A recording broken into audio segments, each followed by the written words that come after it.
বেশ সকাল সকাল স্নান করে শাড়ি পরে আমি রেডি হয়ে নিয়েছিলাম। গতকাল আমাদের নেমন্তন্ন ছিল কোচবিহারে বৌদির মায়ের বাড়ি রাধা মাধব ঠাকুরের প্রতিষ্ঠাতা দিবস হিসাবে। তো শুভদীপ স্কুল থেকে চলে এসেছিলো, তারপরে একসাথে আমরা রেডি হয়ে বাইক নিয়েই বৌদির মায়ের বাড়ি রওনা দিয়েছিলাম। তো রাস্তাটা বেশ ভালো লাগছিল, ওয়েদারটাও বেশ ভালো ছিল। এদিকে যদিও বৃষ্টি হচ্ছে, কালকে কিন্তু বৃষ্টি হয়নি। তো পৌঁছে প্রথমে রাধা মাধবকে একটু দর্শন করে নিলাম, আর এই যে তোতা আমাদের বৌদির মেয়ে, তার সাথে একটু মজা করে নিয়ে এখানে দেখতেই পাচ্ছ নরনারায়ণ সেবা হচ্ছে। আমার না এই প্রসেসটা বেশ ভালো লাগলো বসার। আমাদের ওইদিকে কিন্তু এইভাবে হয় না। তারপরে আমরা খেতে বসে গেছি।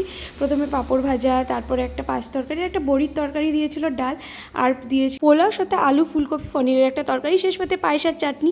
আর আমের আঁটি না খেলে কি হয়। তারপরে খেটে নিয়ে পাশেই বৌদিদের বাড়ির এখানে একটা জ্যান্ত রাজার বাড়ি আছে, মানে রাজবাড়ি এতদিন দেখেছি, কিন্তু সেখানে যে রাজারা বসবাস করে সেটা দেখেছিলাম না। তো এটা হচ্ছে আসামের রাজা। তোমরা কি জানো? জানলে অবশ্যই কমেন্টস করে জানিও।